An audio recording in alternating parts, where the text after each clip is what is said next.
When I started this process, when I started this whole procedure, I had no other goal in mind than to find the truth. And while we don't have it entirely yet, we're getting there.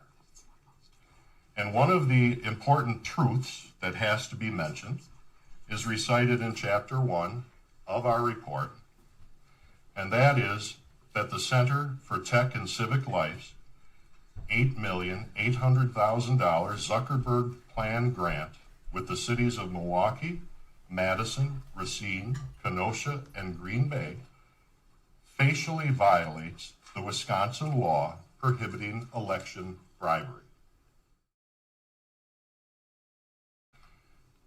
Second, the motive for these grants was impermissible and partisan get-out-the-vote efforts.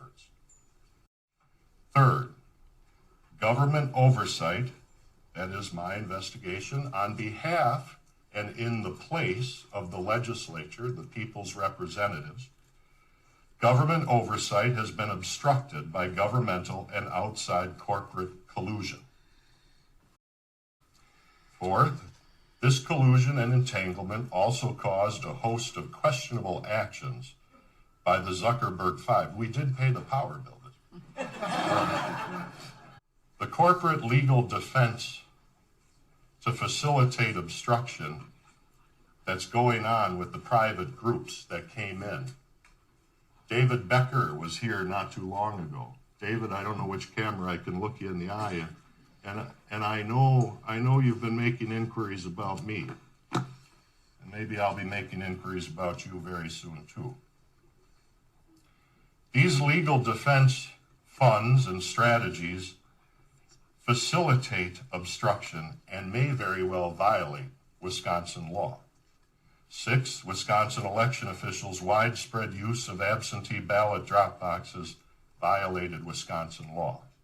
7, the Wisconsin Elections Commission unlawfully directed clerks to violate rules which are in place to protect nursing home residents, which resulted in many of these nursing homes reporting a 100, and in fact having a 100% return on their ballots and considering the registered voters, 100%, including many voters who were ineligible by reason of guardianship, and their right to vote was removed by the court.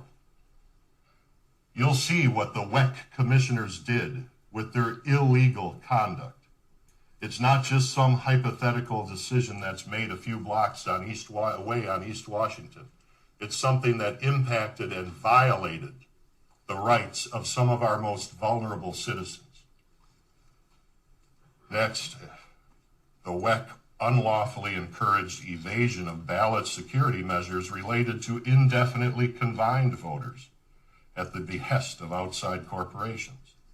9, as I mentioned, wards under guardianship orders and therefore legally prohibited from voting, voted unimpeded by Wisconsin's elections officials, as they are not recorded in the WisVote voter database, even though the circuit courts have this information and our election officials have a clear duty to make sure those who are ineligible to vote do not vote. Similarly, non-citizens voted unimpeded by Wisconsin's elections officials, as they are not recorded in the WisVote voter database, even though Wisconsin law requires citizenship to vote. Milwaukee, Madison, Racine, Kenosha, and Green Bay election officials may have violated the federal and Wisconsin equal protection clauses by favoring some voters on the basis of race and other criteria over similarly situated voters in the same city. Interested, and so I will go now, before we go to the PowerPoint, in our recommendations. Our recommendations are fairly predictable given what I have just outlined. And they include the elimination and dismantling of the Wisconsin Elections Commission.